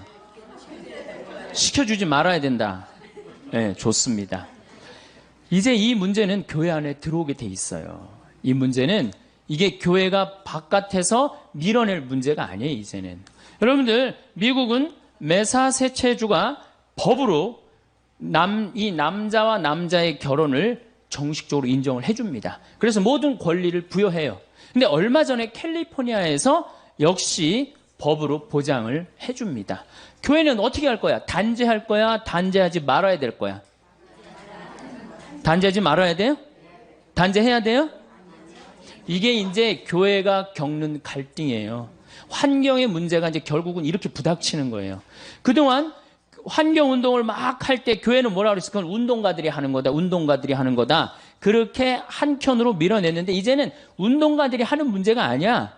교회의 실질적인 문제로 다가옵니다. 실질적인. 여러분들 2006년에 3살짜리 여자아이가 중국 길림성에서 생리를 합니다. 3살짜리 아이가 중국이 발칵 뒤집혀졌어요. 3살짜리가 어떻게 생리를 하느냐? 발칵 뒤집혀져갖고 추적을 해봤어요. 요즘 중국 쓰촨성 그 지진 때문에 우리가 중국을 새롭게 많이 보죠. 중국은 어떻게 애 하나에 엄마, 아버지, 외할머니, 외할아버지, 친할머니, 친할아버지 애 하나에 몇 명이 매달려 있어? 6명이 매달려 있는 거예요. 그러니까 얘한테 너무너무 잘해주는 거야. 그러니까 그냥 좋은 거, 맛있는 거, 뭐 이런 거, 치킨, 고기, 1살, 2살, 3살 때 막 먹인 거야. 근데 여러분들 모든 고기에는 육질을 부드럽게 하기 위해서 합성 에스트로겐제가 들어가요. 그러니까 그런 고기를 계속 먹으니까 몸 안에 어떻게 돼? 에스트로겐제가 과다 축적이 된 거예요. 그러니까 3살 때 생리를 하는 거예요. 여러분들 내가 이 목욕탕에 가보면 남자애들이요 문제 있는 애들 굉장히 많습니다. 초등학교 5학년, 6학년 된 아이들인데 분명히 남자야. 근데 몸매는 여자애들 많아요. 유방이 나오는 아이들 굉장히 많아요. 남성의 10%가 유방이 나온다고 그러잖아요. 뭐 때문에? 고기 많이 먹어서 그래요. 고기. 요즘 뭐 소고기 안 먹으면 돼. 그거 좋을 거 하나 없어요. 고기 많이 먹고 또 성기 외소증이 있는 아이들도 굉장히 많아요. 성기 외소증. 이게 다 뭐 때문에 그래요? 환경 호르몬 때문에. 내분비계 교란 물질 때문에 그래요. 이 내분비계 교란 물질이 이게 멀리 있는 게 아닙니다. 지구상에는 약 10만 종의 화학 물질이 있어요. 인간이 만들어낸 10만 종의 화학 물질이 있는데 그중에 우리가 지금 생활 안에 쓰는 게 4만 종이야. 4만 종. 그러면 그 화학물질이 뭐가 있겠어요? 자, 우선 이 강의실 안을 우선 봅시다. 여기 이 지붕 천정에 있는 이 텍스, 이거 화학물질이에요, 화학물질 아니에요?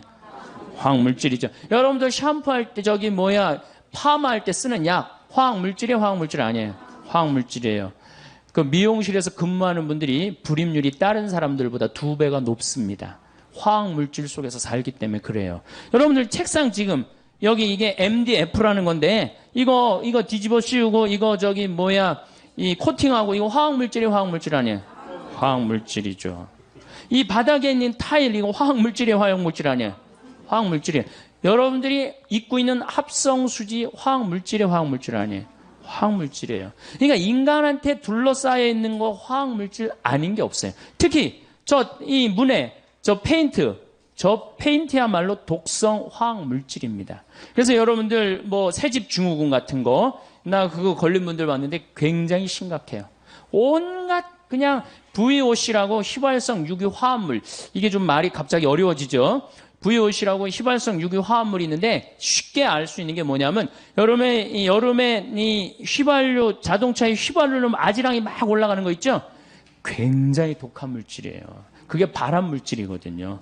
근데 난 아르바이트 한다고 애들이 인라인 스케이트 타고 막 젊은 애들이 막 왔다 갔다 하는 거 굉장히 좀 걱정돼요. 그 화학 물질 덩어리 속에 애가 돌아다니는 거예요. 그런 아이들의 내분비가 교란이 온다는 거예요. 또 여러분들 뭐가 화학 물질이 또 있어요? 여러분들이 쓰는 합성 세제 굉장히 독한 물질입니다. 합성 세제, 주방 세제, 샴푸. 특별히 샴푸 같은 경우는 남자의 정자, 머리도 함몰시키고 꼬리도 녹인다는 거 아니에요. 그러니까 무슨 우리 생활 안에 이 건물도 화학물질 덩어리고 우리가 쓰는 세제도 화학물질 덩어리고 특히 DDT, 농약 이거는 굉장히 독한 화학물질이에요. 근데 제가 강원도 평창에서 나도 농사를 짓고 한 5,000평 지금 농사를 짓고 사는 사람이지만은 나는 농약을 안 치고 살지만은 농약 안 치고 사는 내가 얼마나 동네에서 욕먹는지 몰라요. 농약을 안 치는 건 농사 짓는 사람들한테 이해가 안 되는 일이에요. 농약을 안 치는 건. 그래갖고 우리 밭이 농약을 안 치니까 우리 밭에 풀이 잔뜩 나갖고 씨가 날라가갖고 자기네 밭 풀 많이 생긴다고 욕을 내가 그 동네 총회 가면 맨날 욕먹어요. 70, 80된 할아버지. 신부님 그 농사 그렇게 짓는 거 아닙니다. 그 풀도 약도 주고 그래야지. 그게 무슨 농사입니까? 그러니까 시골에서는 농약을 안 친다는 걸 꿈을 못 꿔요. 그러니까 여러분들이 먹는 물질의 대부분 먹는 양식은 대부분 뭐가 쳐준다고 생각하면 돼? 농약. 특히 고추 같은 경우는 농약 안 치고는 꿈도 못 꿉니다. 그러니까 이 시골에 풍경이 있어요. 비가 오고 나면 7, 8월에 비가 오고 비님이 오시고 나면은 이제 남편하고 경운기를 끌고 나가갖고 남편이 이제 분무기를 하고 아내는 그 경운기에 그 농약 한 거 이렇게 줄 해갖고 풀어줘요. 그럼 남편이 그걸 뿌려요. 그 모든 농촌의 공통적인 모습이에요. 그걸 가지고 우리가 먹는 거예요. 그 농약에 묻어있는 물질도 바로 내분비계 교란 물질이라는 거예요. 이런 거에 그리고 스티로폼, 비닐, 그 다음 아이들 요새 여러분들 텔레비에 가끔 나오죠. 장난감, 플라스틱에 환경 호르몬 물질이 많다. 그러니까 이 GM에서 1928년에 이 스티로폼을 발명을 해요. 그럴 때 뭐라고 그랬어? 신이 내린 선물이라고 그랬어요. 그런데 불과 50년이 지난 지금에는 다이옥신을 유발하는 가장 독성 물질이 되어 있어요. 그러니까 전기 절연체, 이 특별히 이런 거 전기 이것도 굉장히 독성이 강한 거예요. 이런 거에 둘러싸여 있는 인간의 내분비가 교란이 안 일어날 수가 없다는 거예요. 어느 정도로 성전환이 일어나느냐면은 이 독수리들이 이 DDT에 이제 오염된 이런 조그만 물고기 이런 것들을 먹다가 이제 성전환이 일어납니다. 성전환 역할이 일어나는 거예요. 미국의 아포프카 호수에는 악어들이 사는데 유명한 거예요. 95%의 악어가 멸종이 돼 버립니다. 조사를 해보니까 성기가 수컷 성기가 아예 없어져 버린 거예요. 조그만 거예요. 결합을 할 수가 없는 거예요. 그 원인을 다 찾아가 보니까 DDT에서 다 농약에서 찾는 거, 농약에서. 그래서 이런 거에 오염된 사람들한테 어떤 이제 문제가 오느냐면 남자의 1940년도에 태어난 남자는 정자가 1cc당 몇 마리가 있느냐면 1억 4천만 마리가 나와요. 1cc당 엄청나게 나오죠. 남자가 한 번 사정을 하면 한 5억 마리 정도 나와요. 그중에 1cc당 1억 4천만 마리. 굉장히 많은 거죠. 그중에 하나만 딱 난자하고 결합하면 생명이 되는 거잖아요. 근데 1970년도에 태어난 아이들, 지금 30대 아이들은 1cc당 7,200만 마리로 줄어듭니다. 7천, 반으로 딱 줄어들어요. 근데 1980년도에 태어난 아이들은 1cc당 3,200만 마리로 줄어들어요. 3천만 마리 이하부터는 무정자증이에요. 무정자증. 무정자증 많이 들어보셨죠? 내가 혼배 이렇게 해주고 본당 신부로 있을 때 혼배 해주고 제일 관심 있는 게 뭐 애가 있느냐 없느냐예요. 내가 환경 운동하는 신부니까. 그래서 애 없는 집은 내가 계속 물어봐요. 언제 임신할 거냐? 왜 애는 안 생기느냐? 근데 내가 정말로 세례를 주고 아주 열심한 남자인데 결혼을 했는데 등치는 뭐 산만한데 애가 없는 거 2년 동안. 그래서 내가 불렀어요. 너 왜 애가 없느냐? 이 남자애가 쭈삣쭈삣 하더라고요. 혹시 너 무정자증 아니냐 그랬더니 병원 가니까 그렇다는 거예요. 몸은 건장한데 이 내분비 교란 체계가 망가진 거예요. 그럼 지금 중고등학교들은 몇 마리냐? 2,700만 마리로 줄어들었어요. 그러니까 지금 중고등학교들은 굉장히 위험한 무정자증이라는 거예요. 굉장히 위험한. 근데 이게 테오 콜본이라는 유명한 미국의 동물학자가 있어. 할머니야. 박사학위를 56살 때 땁니다. 이 할머니가. 지금 굉장히 나이를 많이 먹었죠. 95년도에 무슨 책을 썼느냐면 Our Stolen Future라는 책을 써요. 우리의 도둑 맞은 미래.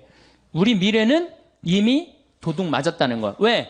이 대물림 독극이라고 그래요. 대물림 독극. 엄마가 많이 오염됐으면 자식한테는 더 심한 상태로 오염이 되는 거. 그리고 그 다음 자식한테는 더 심하게 오염이 되는 거예요. 그래서 이 내분비기 교란 물질, 환경 호르몬을 대물림 독극이라고 합니다.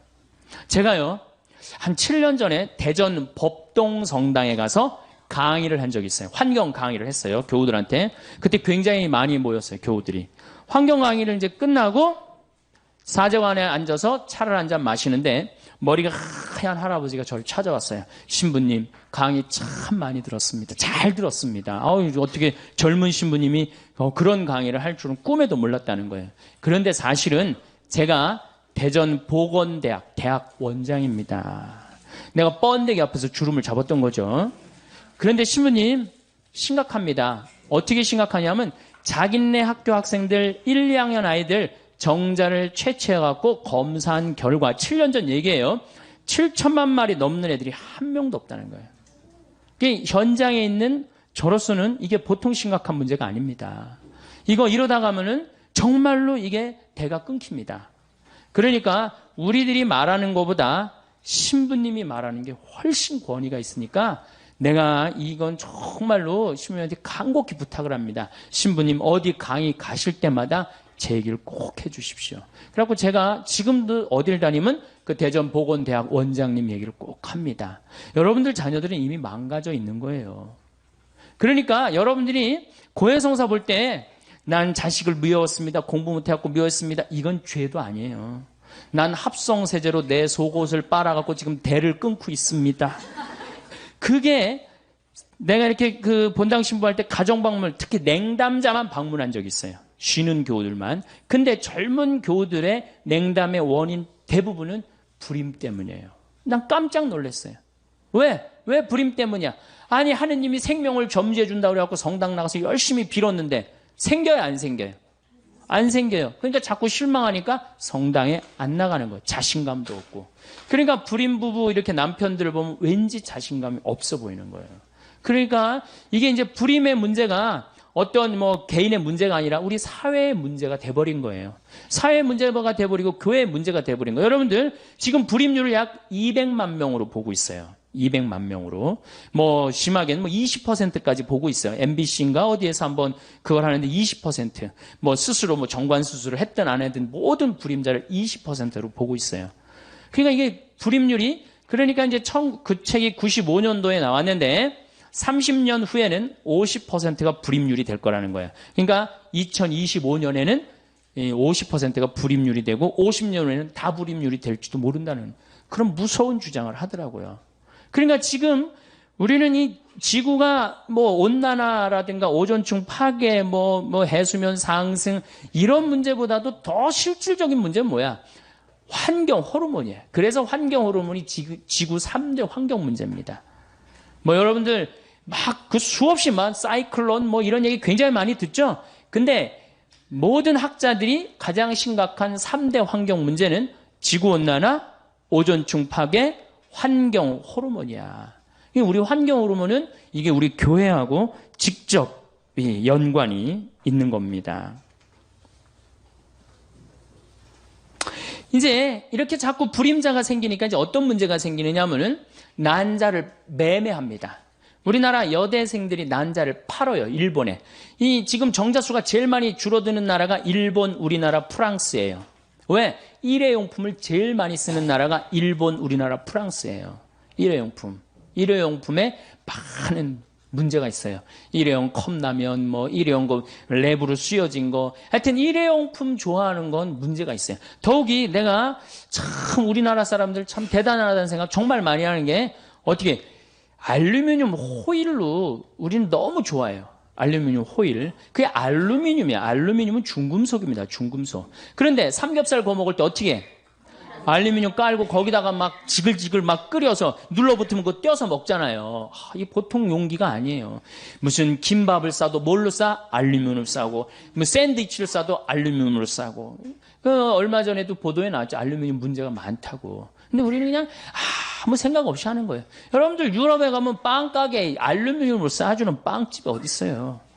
전부 다 종이로 싸주죠. 근데 우리는 이런 것도 알루미늄 탁 말아갖고 무슨 알루미늄 이렇게 하면 무슨 뭐 그 무슨 심리가 있어서 그런지 그렇게 알루미늄 많이 써요. 하여튼 중금속에 관계된 물질은 멀리 하면 할수록 좋은 거예요, 여러분들. 그래서 내가 그 저기 만드는 하늘샘 비누 그거 많이 쓰라는 거야. 그래서 비누를 만든 거야. 거기에 계면 활성제가 들어있지 않기 때문에. 그래서 쓰라는 거예요.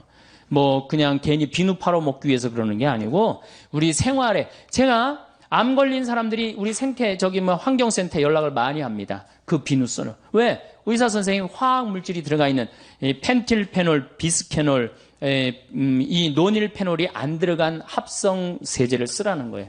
그러니까 자연적인 방법, 기름으로 만드는 거, 콩기름으로 만드는 거, 돼지기름으로 만드는 거, 그걸로 써야 되거든요. 합성으로 된 건 쓰면 안 되거든요. 어쨌든 이 난자 매매를 하는 거예요. 한 난자 하나에 얼마? 400만 원에서 500만 원 파는 거예요. 그러니까 난자 4개만 팔면은 어때요?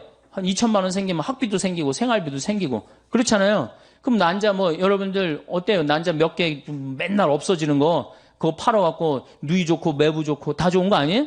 그래갖고 파는 거야. 근데 여기는 엄청난 함정이 들어있어요. 이건 생명이야, 생명. 생명이기 때문에 자기 필요에 의해서 팔았다. 좋아. 근데 결혼을 했어. 결혼을 했는데 내가 애를 놓고 보니까 이게 기가 막힌 거야. 너무너무 사랑스러운 거야. 막 너무 이뻐갖고 발가락도 깨물어 보고 그냥 손가락도 빨아보고 너무너무 사랑스러운데 내가 5년 전에 판 그 난자의 그 주인공은 어느 하늘 아래서 살까? 이 생각하면 그때부터 미치기 시작하는 거예요. 그때부터. 걔는 또 실질적으로 자기 엄마가 육체적인 엄마가 누군지도 모르고 자라는 불행이 생기잖아요. 이게 난자 하나를 500만 원, 600만 원에 파는 문제가 아니에요. 생명을 사고 파는 노예제도보다 더한 시대로 지금 떨어지려고 그러는 거예요. 다른 나라는요. 그게 얼마나 조심스럽게 접근을 하고 있는데요. 굉장히 위험한 거거든요. 생명의 문제이기 때문에 우리 인간 질서가 무너질 수 있는 거거든요. 생명의 문제이기 때문에. 그래갖고 우리 교회가 지금 해야 될 일이 분명합니다. 지금 생명의 질서를 유지하는 거, 이거는 우리가 꼭 해야 되는 거예요. 이제 생명윤리를 다시 합시다. 정말로 창피한 일이죠. 생명의 질서를 우리가 역행하는 거. 그래서 교회가 새로운 사상이, 새로운 체제가 이제 생겨야 되는데 그게 뭐야? 바로 에코크러시, 바이오크러시 시대로 넘어가고 있어요. 근데 교회가 아직도 거기에 대한 준비가 돼 있지 않다. 그러면은 이 교회는 이제 심각한 문제를 이제 직면하게 될 겁니다. 자, 이제 앞으로는 우리 이 세계가 어떻게 돼갈 거냐? 앞으로 인간이 세 종류가 나옵니다. 오리지널 인간, 우리 같이 오리지널 인간, 이렇게 엄마 아빠가 이렇게 정상적으로 만나갖고 정상적으로 이렇게 한 오리지널 인간. 오리지널 인간. 그 다음에 DNA 조작 인간. 그 다음에 사이버 인간이 나와요.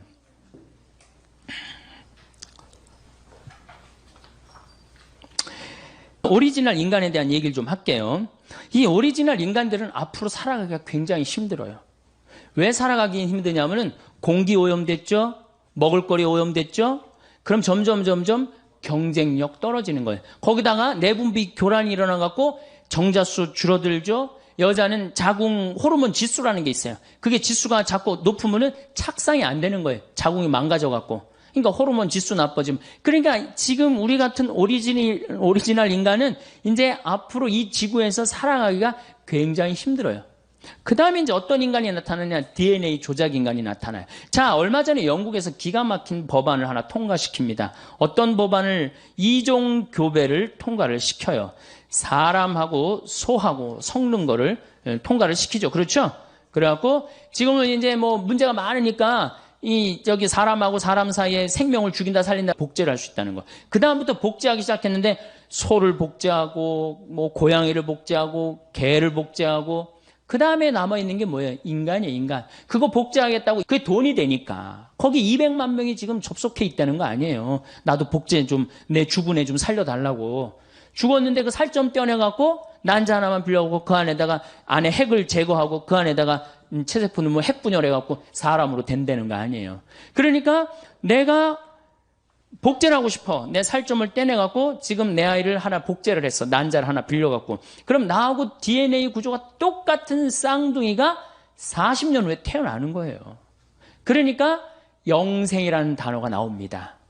영생이라는 단어가 나오는 거예요. 왜? 똑같이. 뭐, 심지어는 그 클로네이드사에 그 뭐 연결된 라헬인가 누구는 뭐라 그래. 머리에 모든 기억력을 다운받을 수 있대잖아요. 컴퓨터에. 다운을 받아서 어떻게 하겠다는 거야? 복제한 그 인간에게 다운을 시켜준다는 거야. 그러면 내 모든 기억력을 가지고 사니까 영생을 한다는. 요즘 그 사람들의 논리예요. 무슨 하늘나라 영생 이거하고 정말 완전히 멀어지는 거예요. 그러니까 지금 이 시대의 격변을 우리가 읽어야 돼요. 이 시대의 격변을 읽지 않으면 점점 사람들은 교회를 떠나요. 언제까지나 여러분들 이 휴머니즘이 나올 때 우리 뭐라 그랬어? 너희들 그렇게 이렇게 인간적이고 사악하다 불태워 죽이고 결국은 다 떠난 겁니다. 교회가 이 시대를 이끌고 나가려면 어떻게 해야 돼? 그 앞에 나가야 돼요. 그 앞에 나가고 그 상황을 끌고 나가야 돼. 그래서 그런 위험 요소를 다 제거하고 나가는 게 빛과 소금의 역할인 거예요. 이 DNA 조작 인간이 굉장히 능력이 특출하네. 눈도 4.0으로 만들 수 있다는 거예요. 다리도 이 말다리 같이 그냥 근육이 불뚝불뚝한 다리도 할 수 있고, 점핑도 뭐 한 5m, 6m씩 할 수 있고. 그러니까 이제 이게 혼용될 때는 오리지널 인간은 DNA 인간한테 지배를 받을 수 있다는 거예요. 지배를 받을. 그 영화가 뭐야, 여러분들? 이제 사이버 인간하고 오리지널 인간하고 싸우는 영화가 뭐야? 유명한 영화 있잖아요. 아니, 터미네이터 말고. 에? 그렇지. 역시 수녀님이.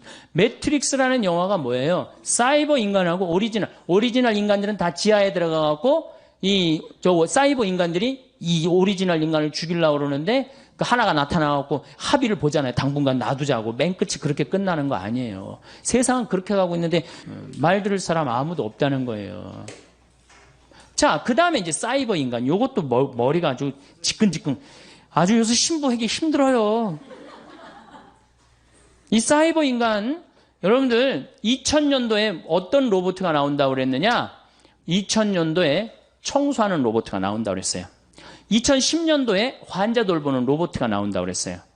2020년에 가갖고 이렇게 대화해주는 로봇 나온다고 그랬어요.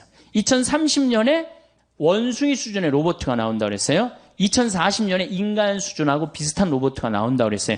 2050년에 인간을 뛰어넘는 로봇가 나온다고 그랬어요. 근데 지금 2008년인데 어디까지 나왔어? 원숭이까지 나왔어요. 원숭이 수준의 로봇까지 나왔어요. 그 대표적인 로봇가 아시모. 소니사의 아시모 아시죠? 키 요만한 애가 얼마 전에는 자선 음악회 G도 나와서 했어요. G도. 걔 월급도 받아요. 월급도. 뭐 상징적이겠지만은 로봇의 여러분들 지금 우리가 로봇가 시키는 대로 지금 많이 하고 살아요. 신호등 빨간불 서라. 그럼 우리는 딱 쓰는 거예요. 파란불 딱 가라. 그럼 가고. 예? 우리가 지금 로봇에 의해서 우리 자신도 모르게 굉장히 많이 움직이고 있어요. 우리 자신도 모르게. 근데 이 사이버 로봇 2030년에는 어떤 로봇가 나오느냐? 부인을 만들 수 있다는 거예요. 부인을. 예. 부인 로봇. 잠자리도 같이 해줄 수 있는 로봇 정도 수준이 나온다는 거예요. 이거 어떻게 할 거야? 그런데도 천주교가 계속 그럴 거야? 계속? 그래서 이제 이 환경 호르몬 문제에 있어서 우리 교우들이 꼭 알아야 되는 거는 우리 가톨릭 교회가 저는 많은 경우 환경 운동을 오해하는 경우가 있어요. 오해하는 경우. 그 데모하는 사람들이 환경 운동가로 알고 있는데 또 환경 운동가 자신들도 데모하는 사람으로 본인이 알면 안 돼요. 이제는 그래서 난 환경주의 시대야, 이제. 이건 운동의 차원을 넘어섰어요. 이제 환경주의로 넘어가고 있어요. 환경주의로 넘어가면서 이제 우리의 관심은 이제 바뀌어야 돼. 교회의 관심도 바뀌어야 되고 우리의 삶의 관점도 바꿔야 돼요. 우리가 그 사회를 변화시키는 게 사회 복음화예요. 그래서 이제 지역적인 문제로 우리가 환경운동을 해서는 안 된다. 그래서 특별히 여성들, 이게 이제 여성들이 이제 큰 문제죠. 왜 여성들이 문제예요? 생명을 다루는 주인공이 누구예요? 바로 여성입니다. 여성. 여성들이 자기 자신의 역할을, 그래서 이제는 에코 페미니즘 시대라고 그러잖아요. 그래서 이제 이렇게 연결이 됩니다. 에코 페미니즘. 에코 페미니즘은 뭐냐? 이제는 여성주의로 넘어왔어요. 여성주의로 넘어오고 거기 앞에 무슨 단어가 하나 붙여져?